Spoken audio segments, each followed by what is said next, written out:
ये आकाशवाणी गोरखपुर है। अब आप सुषमा श्रीवास्तव से क्षेत्रीय समाचार सुनिए। आज राष्ट्रीय हथकरघा दिवस मनाया जा रहा है। प्रधानमंत्री नरेंद्र मोदी और मुख्यमंत्री योगी आदित्यनाथ ने हथकरघा उद्योग से जुड़े सभी लोगों को हथकरघा दिवस की बधाई दी है। मुख्यमंत्री ने अपने ट्वीट संदेश में कहा कि बुनकर और हस्तशिल्पी अपने श्रम से स्वदेशी से समृद्धि की संकल्पना को साकार कर रहे हैं। मुख्यमंत्री ने प्रदेश को आत्मनिर्भर बनाने में हथकरघा उद्योग से जुड़े लोगों की भूमिका को अत्यंत महत्वपूर्ण बताया। उन्होंने कहा कि प्रदेश सरकार हथकरघा उद्योग के विकास और इसे बढ़ावा देने के लिए लगातार कार्य कर रही है। हथकरघा दिवस के दिन ही 1905 में स्वदेशी आंदोलन की शुरुआत हुई थी।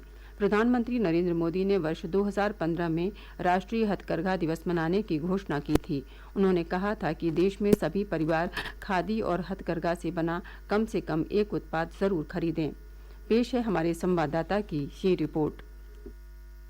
पश्चिमी उत्तर प्रदेश में विशेषकर मेरठ में और पूर्वी उत्तर प्रदेश में वाराणसी, मऊ और आजमगढ़ जिलों में हथकरघा उद्योग से हजारों बुनकर जुड़े हुए हैं, जिन्हें भारत सरकार के वस्त्र मंत्रालय के बुनकर सेवा केंद्र द्वारा भारत सरकार की विभिन्न योजनाओं का लाभ मिल रहा है और वो आत्मनिर्भर बन रहे हैं। मेरठ में बुनकर सेवा केंद्र के उप निदेशक लालता प्रसाद ने आकाशवाणी समाचार को बताया कि बुनकर सेवा केंद्र में बुनकरों की मदद करने और आधुनिक ट्रेनिंग देने के साथ ही देश विदेश में आयोजित मेलों और कार्यक्रमों में बुनकरों द्वारा बने उत्पाद को बेचने में सहायता भी की जाती है। हमारे सेवा केंद्र में बुनकरों के लिए कार्यालय के अंदर ही हमारे लैब हैं बुनाई और रंगाई की, जिसमें 4 महीने का प्रशिक्षण दिया जाता है, जिसको करके हमारे कोई भी बुनकर प्रशिक्षण लेकर के अपना कारोबार कर सकते हैं। भारत सरकार वस्त्र मंत्रालय विकास आयोग हथकरघा की तरफ से जो योजनाएं हैं उनका यहाँ पर कार्यान्वयन किया जाता है। हथकरघा संवर्धन सहायता, इसके अंतर्गत बुनकर भाई बहनों के पास लूम नहीं है और वो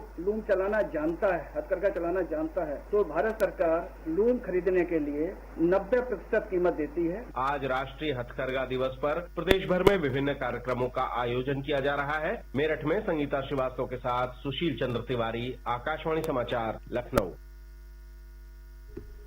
राष्ट्रीय हथकरघा दिवस पर आज वाराणसी में प्रदेश सरकार और ई कॉमर्स कंपनी फ्लिपकार्ट के बीच एक समझौता ज्ञापन पर हस्ताक्षर किए गए। इस करार का उद्देश्य वाराणसी के बुनकरों, शिल्पियों और कारीगरों को डिजिटल बाजार उपलब्ध कराना है।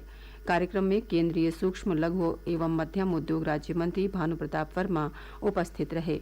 उन्होंने कहा कि अब वाराणसी के बुनकर और शिल्पी अपने उत्पादों को ऑनलाइन बेच सकेंगे। उन्होंने स्थानीय उत्पादों को बढ़ावा देने के लिए प्रदेश सरकार के प्रयासों की सराहना की। कार्यक्रम में प्रदेश सरकार के राज्य मंत्री स्वतंत्र प्रभार रविंद्र जायसवाल भी उपस्थित रहे। मतदाता सूची को आधार नंबर से जोड़ने के लिए आज प्रदेश में मतदाताओं से आधार नंबर एकत्र करने के लिए विशेष अभियान चलाया गया। मतदान केंद्रों पर विशेष शिविर लगाकर लोगों से आधार नंबर एकत्र किए गए। गोरखपुर के उप जिला निर्वाचन अधिकारी राजेश कुमार सिंह ने कहा कि जनपद में आज 1 लाख मतदाताओं के आधार नंबर एकत्र करने का लक्ष्य रखा गया। उन्होंने सभी सरकारी कर्मचारियों से अपना और अपने परिवार का आधार नंबर मतदाता सूची से संबद्ध कराने का आग्रह किया है। आधार नंबर एकत्रीकरण का ये कार्यक्रम स्वैच्छिक है। ऑनलाइन माध्यम से भी अपने आधार नंबर को मतदाता सूची से जोड़ा जा सकता है। इसके लिए nvsp.in, वोटर पोर्टल और वोटर हेल्पलाइन मोबाइल ऐप पर फॉर्म 6 भर सकते हैं। केंद्रीय भारी उद्योग मंत्री डॉक्टर महेंद्र नाथ पांडे ने बताया कि कल चंदौली में इंडो इजरायल किसान वेलनेस सेंटर की शुरुआत होगी। वाराणसी में पत्रकारों से बातचीत में उन्होंने कहा कि इस केंद्र पर किसानों को इजरायल की तकनीक पर आधारित खेती के तरीके सिखाए जाएंगे। उन्होंने कहा कि कम पानी से ज़्यादा उत्पाद प्राप्त करने में इजरायल को निपुणता प्राप्त है। उन्होंने कहा कि इसका लाभ अब मिर्ज़ापुर और वाराणसी मंडल के किसानों को भी होगा। देश भर के डाकघर स्वतंत्रता दिवस से पहले सभी अवकाश के दिनों में खुले रहेंगे। हर घर तिरंगा अभियान के अंतर्गत सभी डाकघरों से राष्ट्रीय ध्वज खरीदे जा सकते हैं। संचार मंत्रालय ने कहा है कि 7, 9 और 14 अगस्त को सभी डाकघरों में राष्ट्रीय ध्वज की बिक्री के लिए विशेष प्रबंध किए गए हैं।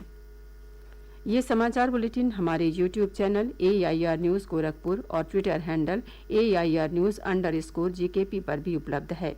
इसके साथ ही क्षेत्रीय समाचारों का ये बुलेटिन समाप्त हुआ। नमस्कार।